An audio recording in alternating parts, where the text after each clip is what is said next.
Calling all insurance pros, industry partners, and other young professionals to Next Gen CNY's first annual speed networking event.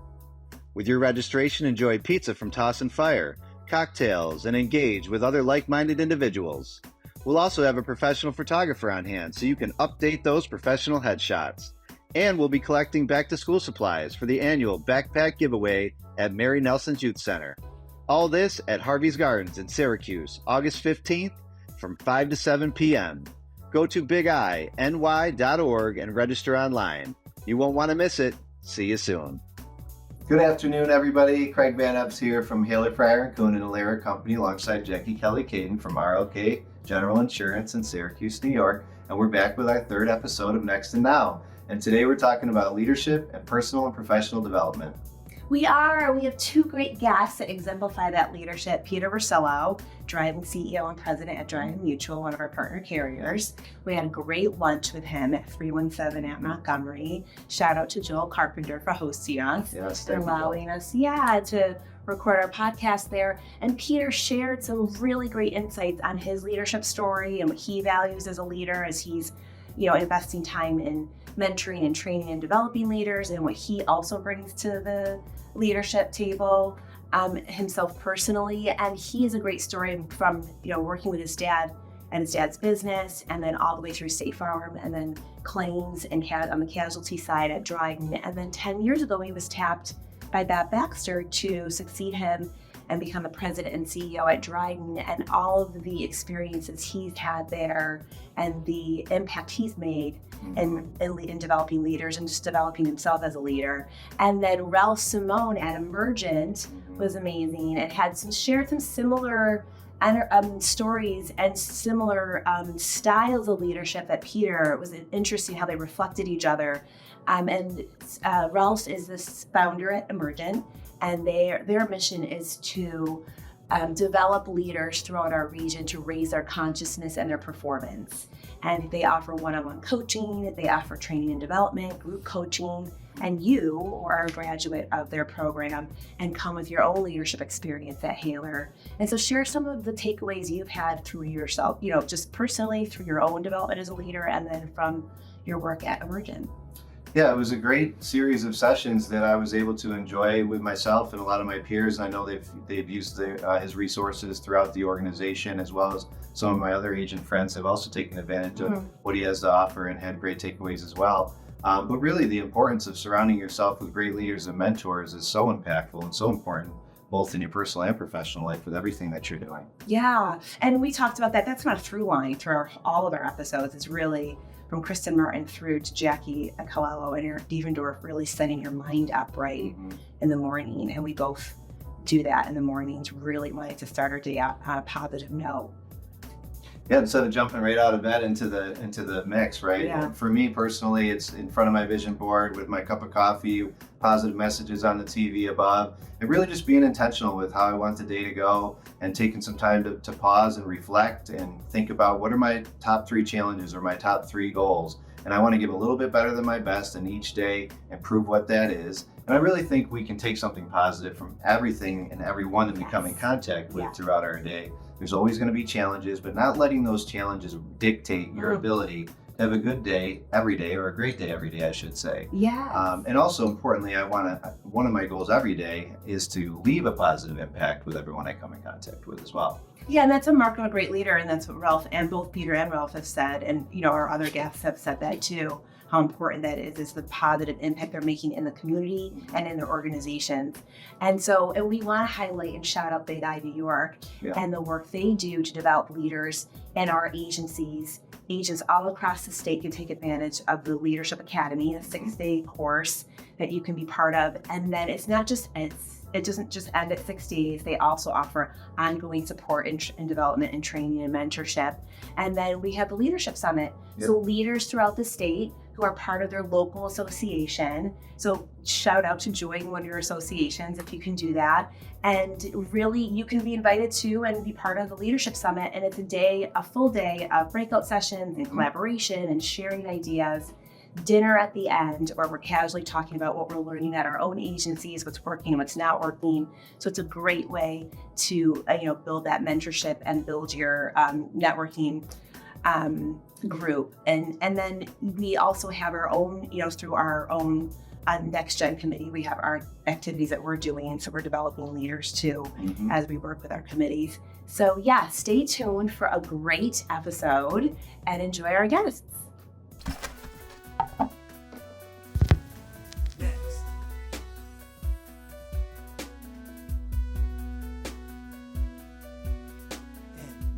Good afternoon, everybody. Craig Van Epps here from Haler, Fryer & Kuhn and Alera Company, alongside Jackie Kelly-Caden from RLK General Insurance in downtown Syracuse.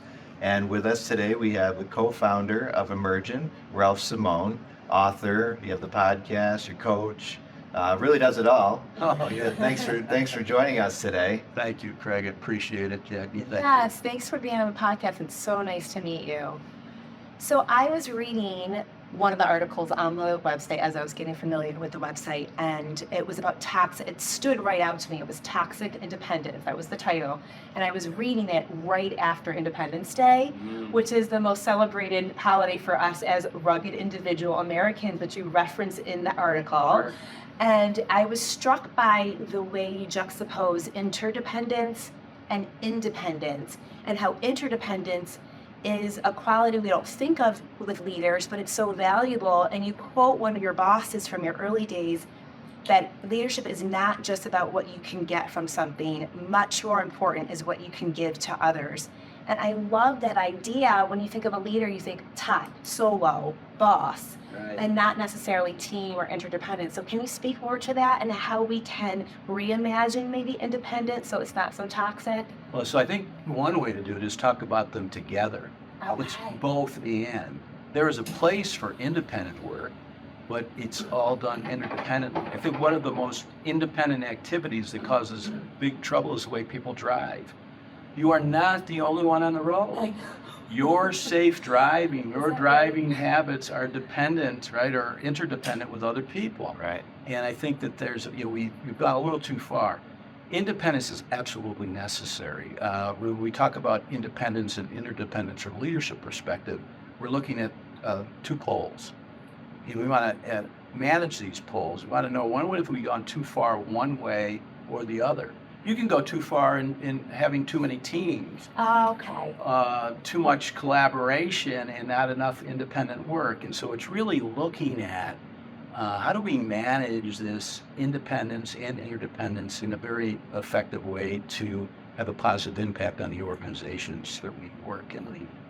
Yeah, and I like that because you think, oh, what about our individual gifts we bring to the table? How we, that's my first American thought is, well, what about me and my individual gifts? And then I love that, well, I can still bring my gifts. We want those. Yes. Exactly. Yeah, Exactly. absolutely. Okay.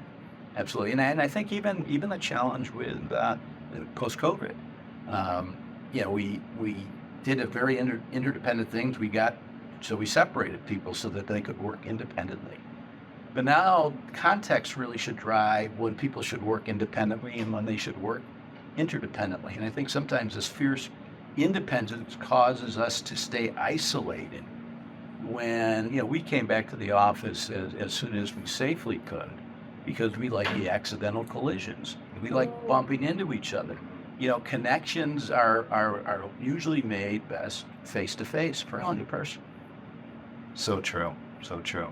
And I had the opportunity to sit in your class for 8 months a couple of years ago, believe it or not. It's just 2022. I just realized that the other day, which is incredible how fast the time goes by, which was tremendous. And we all took a lot away from that. And that's one thing that you do. And you're also an author and you have the podcast on the website.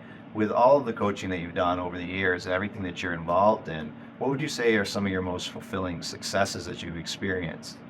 There's one story that I remember fondly, and this may not sound significant, but I was coaching a guy in a manufacturing setting, and this was probably 10 or 15 years ago. And he was like a foreman, so first line supervisor, and they were looking to elevate his leadership skills. And I got him to read his first book in 50 years. And you might sound, what the heck, but he said, I understand that you are a voracious reader. I said, well, I like to read. And he goes, but your ability to recall things, it was just incredible. I said, well, I said, do you know what my process is? He goes, no. I said, I read, I highlight, and then I rewrite the highlights. He goes, well, anybody could do that. I said, yes, anybody could. And he said, so he was motivated and inspired to read his first book. And the idea was that he was committed now to continuous learning. Yes. Yeah, he was not much of a traditional student. As soon as he got out of high school, he stopped. Yeah, and so to me that was now he's not a famous guy. I don't know what impact it had, but for me that was a significant contribution to his development, and I still remember that story fondly. Oh, I love that. As a teacher for 10 years, and when they say anybody can do that, it's like back the spark. You know you made The it. light goes on. It's, Yeah, the light goes on. absolutely. Because you're holding the space to help people see what's possible for them to discover, become aware, and then to take some action. Yes. Right, to make some choice. Yeah, and to imagine something and do something that they didn't think that they could do before or was outside of And he their- picked a hard book. Oh, great. So then the book he picked, I was like, wow. He goes, what do you mean? Well, I said, well, that's probably not the one I would have started with. Start with five. But I don't want to discourage you yet. Do you remember the book? Yeah, it was The Power of Now. Oh, It was Eckhart Tolle. It was yeah. a very useful book, but the good for concept, him. I think, was challenging. Ah, it's the best feeling. Yeah, and I'm thinking through then as we're talking all of these experiences you've had, I want to bring you back to the beginning. I read about your origin story and love it. Can you share with our audience what that looked like when your partner, who became your business partner, was like, why is this guy mumbling to himself or talking to himself? Well, it was probably somewhere between mumbling and sorry. So I'm an interactive learner. And in fact, my wife and I don't go to the movies very often because I will turn to her and say, oh, what are you, and she's shooting me like everybody. I said, oh my God, it's just like one little thing. So That just happened? yeah. So anyway, I'm sitting there and it's day one of the first of three-day modules. And, the instructor's up there. And I wasn't critiquing it. I was just engaged. And he'd say something that would trigger something. So I'd say something to myself. And at the first break, she comes up to introduce herself, very, very thoughtful young person. And she said, I have to ask you something. And I thought maybe she's going to ask me about my business or leadership question. She goes, are you going to have that ongoing monologue with yourself the whole time? And I was a bit It's my favorite story. taken aback because I don't want to be rude. But I did think about it for just a second. I said, yes, I probably will. And if you find it distracting, it might be better for you to move your seat. And she said, I like you.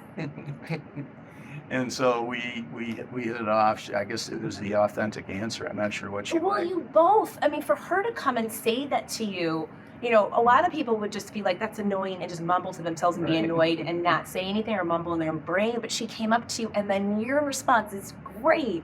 Like, yeah, actually, I do that. You weren't like, I'm so sorry. I'm going to stop mumbling or I'm going to stop talking to I was a myself. little apologetic. And I Of course, think be I polite. was somewhat mindful, but that's kind of my gig. Yeah, this And, is what I do. yeah. This is what I do. And you're coming out and living how you live authentically, and you both sparked in that moment. It's the best. It's the So best. we just connected recently. She's since moved out to the West Coast. She was in the business for a while, but brilliant strategist, which I am not. So the complementary skills Yeah. are really nice. I mean, I'm more of an execute. I execute. I get things done. I'm an idea guy, but then somebody else has to kind of build the idea out, and then I'll execute. And I'll do it. Yeah, you'll do it. Absolutely. That's a great story. I remember we were talking about that the other night. Oh my gosh. My kids read. They go, Dad, you didn't really do that. I said, yeah, I They did. did. That is the story. You can. And they should probably know. You that can call would it do go that. out, yeah, because they don't like watching TV shows with it. Exactly.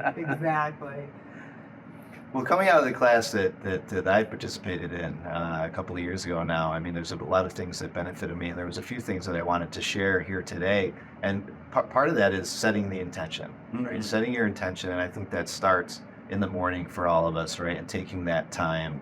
And one of the things that you had asked everyone to work on was to have a purpose statement. And I won't share mine here today because it's gotten pretty lengthy over time because I keep adding and subtract. It's a very fluid document.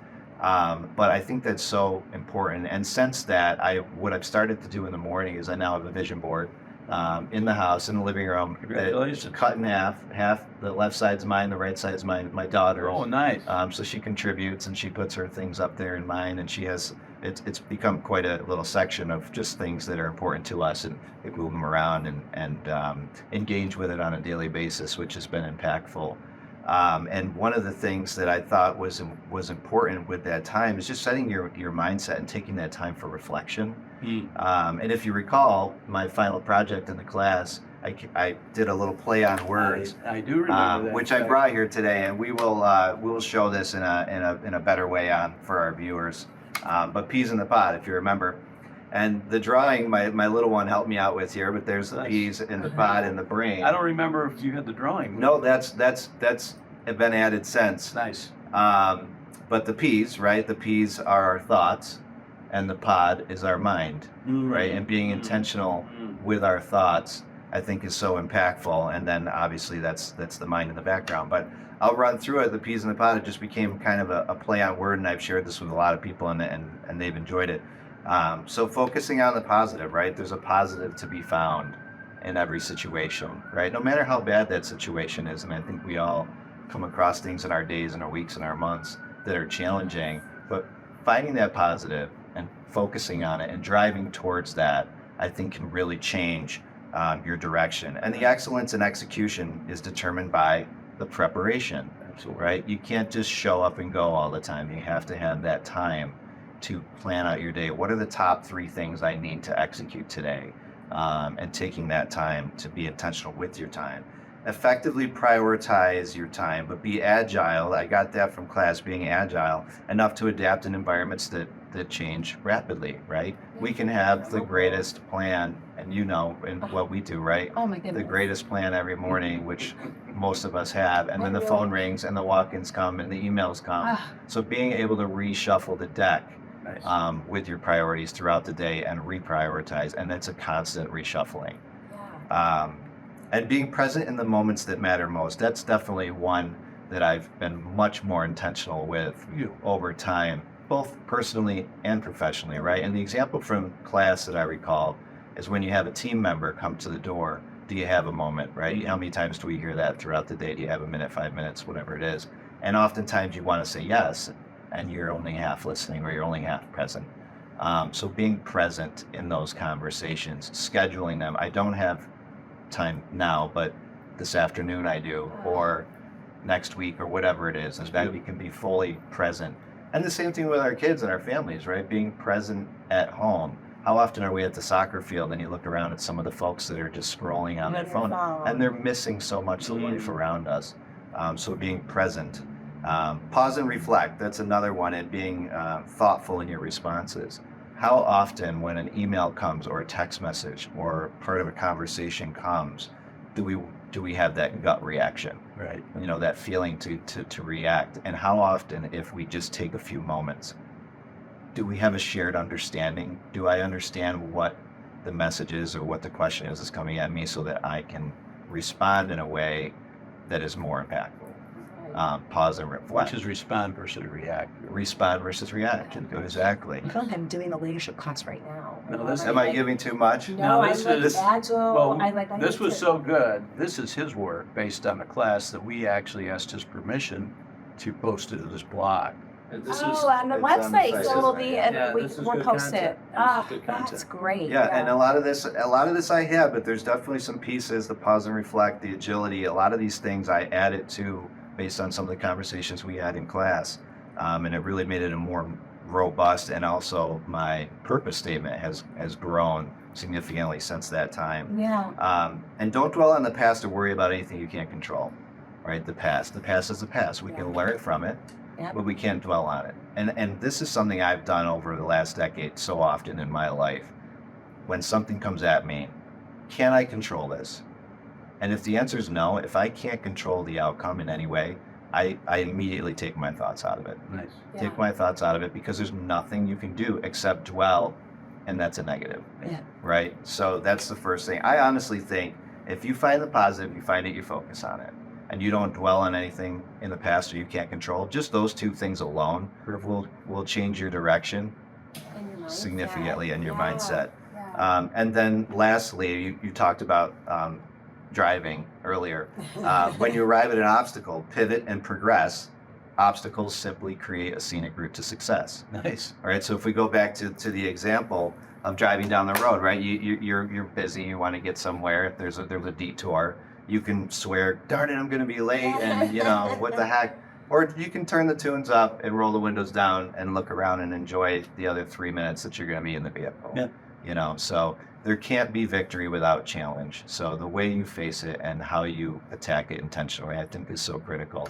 And thank you for the insights that you helped with. No, that was well done, and I loved the addition of your daughter's artwork.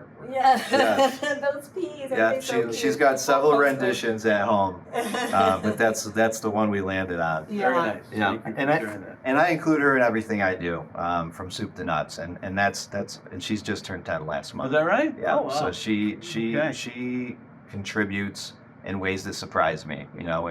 I take the time to ask her, and it's such a different way of thinking when you're talking to a child, right? That sometimes I'm like, okay, it's actually not a bad. Well, I think we can learn a lot from young leaders. Very true.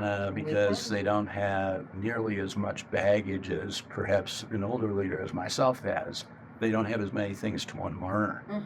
And even the topic of mentoring is multi-directional, it's bi-directional.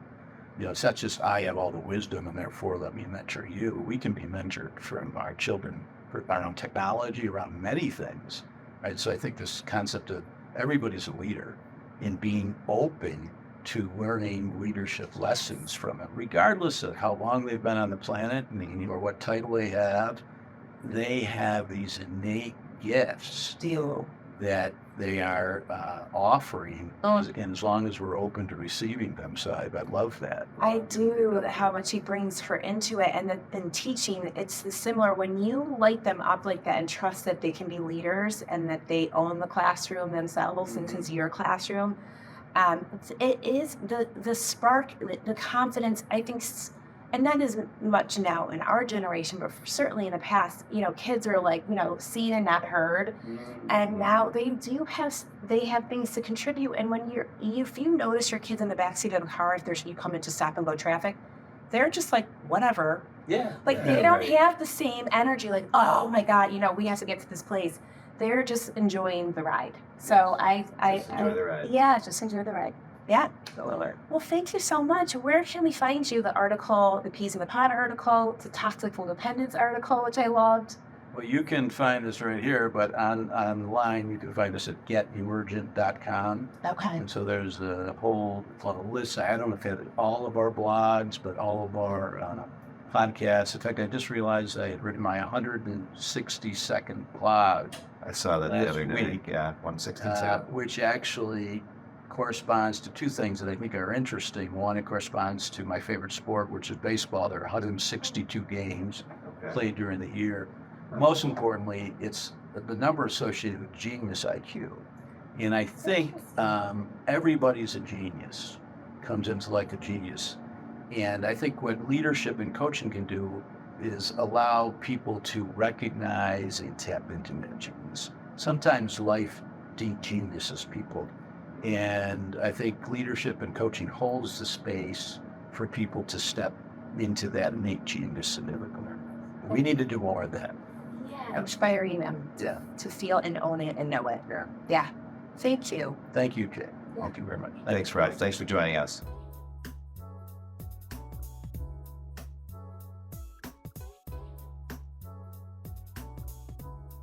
Good afternoon, everybody. It's Craig Van Epps from Haler, Fryer & Kuhn and Alair Company alongside Jackie Kelly-Caden at RLK General Insurance in downtown Syracuse. And we have Peter Vercillo with us, the current president and CEO of Dryden Mutual. And we're downtown at the beautiful 317 on Montgomery Street. And we just enjoyed a delicious lunch here together. Great. And what a hidden gem. Yeah. And thank you for joining us today here. And you shared with us earlier, this is your 20th year anniversary at Dryden Mutual today. Am I correct? Today it is. Yes. Today it is. Congratulations Congratulations. Thank Yes. on that milestone. And about 8 years approximately as the CEO and president? Yes. Yep. Excellent. And during that time, can you share a little bit about your journey as a leader and what you've picked up along the way, managing, developing, and hiring your team? Sure. How I came into leadership was not, we'll say, a common path, as I had come out of college not really knowing what I wanted to do, and there was my father had been self-employed in the pizza and restaurant business, and there was a bar that he asked me if I wanted to run, and I was like, okay. So I did that for 7 years, but I realized that wasn't me. That was him. And so I went out looking for a position anywhere, and I ended up getting a position at State Farm as an auto appraiser in 1994. And it was a great environment. It was a great job, and worked out of North Syracuse office, and met some really nice people and really got great training. It was a nice culture at the time. And then I went to be an adjuster, and then I got into the casualty adjusting, which is more the litigation part of the insurance mechanism. And I found that's what I like doing. And I got great training, great experience, and did that for about 10 years at State Farm. And then State Farm was going through a little consolidation. Their local presence was getting diminished. So a friend of mine had a position at Dryden Mutual, and came down to my home office, working out of my house in Eastwood, and said, hey, there's a position at Dryden Mutual for a casualty adjuster. Would you be interested? I think you should do it. So I went down, I met Bob Baxter, the existing CEO, and it was a fit. It was really nice to go from a company of 50,000 to 50, and a little scary. And my wife wasn't, are you sure this is, well, they've been around since 1860. I think they're going to be okay. And so I began as a casualty adjuster in 2004. Okay. So wonderful environment. You have an identity. You know the CEO. You can go and ask, well, how the company's doing. It was really a very evolving and profitable little insurance company. So I did that for 10 years. And then about 10 years ago, 11 years ago, Bob had called me into his office and unexpectedly asked me if I wanted to be a successor. Oh, my goodness. And I had never had a discussion with him about this. So it was kind of a good thing when you get whammied like that. And I said, sure, give me some time. I didn't really have time to think. So it was kind of a funny conversation with my wife. I said, you're not going to believe what happened. I'm about to become, So I said, I went back the next day and I said, as long as you give me some time and training, I had prepared by getting my CPCU and my master's degree. And I was just preparing for an opportunity should it happen. Had no expectation, and it did. And I don't know, I think I know now why he thought I could do it, but I didn't know at the time. So I did that, worked with him for 3 years, and then 2017, the board of directors elected me president and CEO. So I've been doing this for about 8 years since then.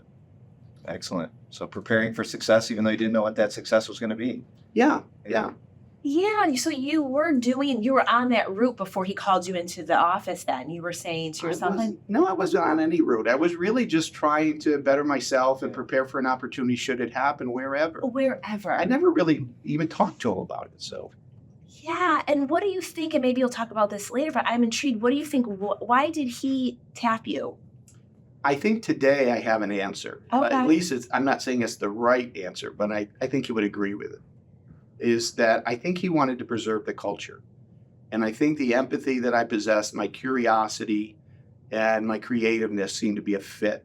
And it was also a little different from him. He came from the marketing side. I came from the claims side. So I think it's a nice transition for continuation of success when you're having a little bit different expertise coming to this position. So I think that was also, I think a positive. Yeah, So- that you brought. Interesting. And in your time then over these last 10 years and before then, you were obviously probably a team lead and No, oh, you weren't? Oh my goodness. Well, I'm thinking through as a leader, what were some of the like what is the most challenging parts you've had about being a leader at Dryden? And then how do great leaders navigate mistakes? sure. The first challenge I could openly say is that I was naive to think that everyone was going to trust me because I see myself as an honest, forthright person. Yeah. I'm pretty transparent, but they didn't. And it Big took. shock. I thought I was naive that way. I mean, it's really something you have to earn. Yeah. You have to earn through experiences and doing what you say and saying what you do, and having some ethics and so I've earned that. But I was naive. I kind of would get a little bit hurt when someone wouldn't believe me when I said we're doing this or I asked you to do this and I got challenged here and there. But that was just me being naive because it today I think. I do have the respect because of the history, and I've earned it. So within the company, and so that I thought that was kind of an interesting journey. Yeah, to just kind of get past that. Like you're like, well, I'm a nice upstate New Yorker. Don't you just believe me? But you do still have to earn that. Yeah. You have to earn that trust. And then how have you navigated mistakes on your team, or how do you? What are some tips that you have developed or have over the years that when someone makes a mistake, how do you kind of navigate that? Well, to tie in what I think a trait that I think is important in leadership, I think you have to be there when there was, an error or a mistake or someone cringing about, I think I did something wrong. Yeah. And that's where really I think you have to show character.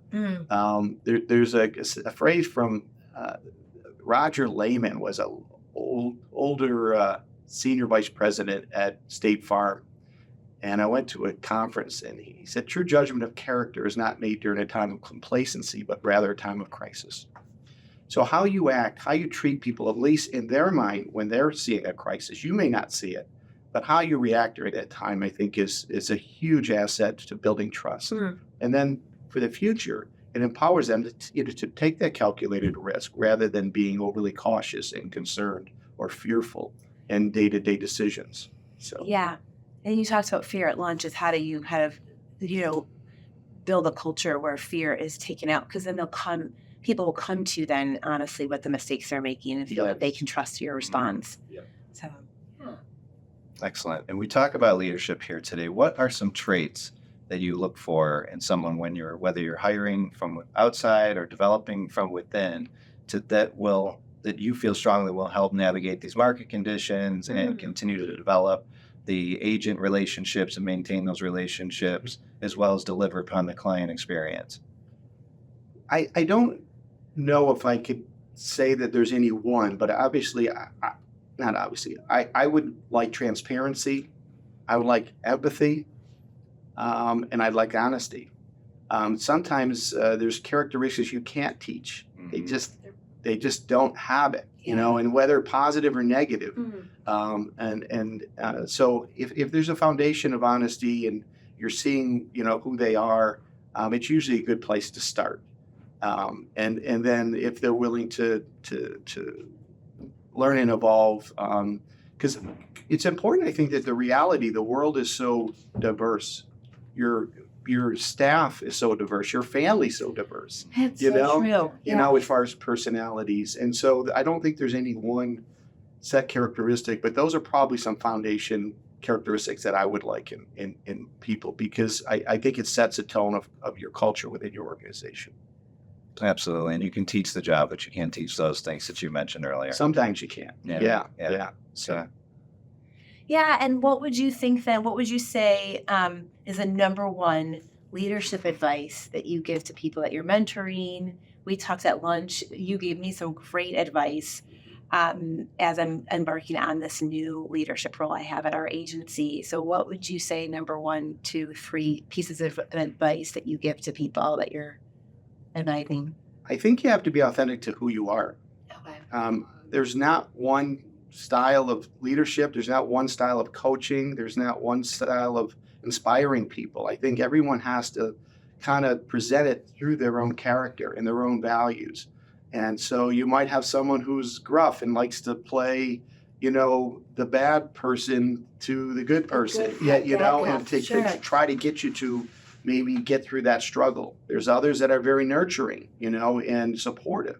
And I've had success with both types of people, and I think playing sports allowed me to kind of see through some of the crassness at time of those people who are direct. But if you kind of get a feeling that where they're coming from and they're ultimately trying to help you, I think you could still be successful with that mentality. I'm probably more of a nurturing and trusting person, and sometimes you feel like you're maybe being taken advantage of that trust, and you maybe sometimes you are, but I think in the long run it will pay dividends, and that's who I am. So I mean, I can't answer for anyone else as far as how successful that would be for them. And I think, as we're all getting older, I think you become more confident that you just have to bring whether it's sales. And I remember coming into the industry and chatting with our next gen committee and people I was meeting in the business and in the industry. And I was like, I have a different style. I'm a teacher personality. I'm more nurturing, trusting. Am I going to be successful? I want to try and be like these big, hard-hitting Long Island salespeople. I was so and they're like, just get their credit card number, Jackie. That's your goal.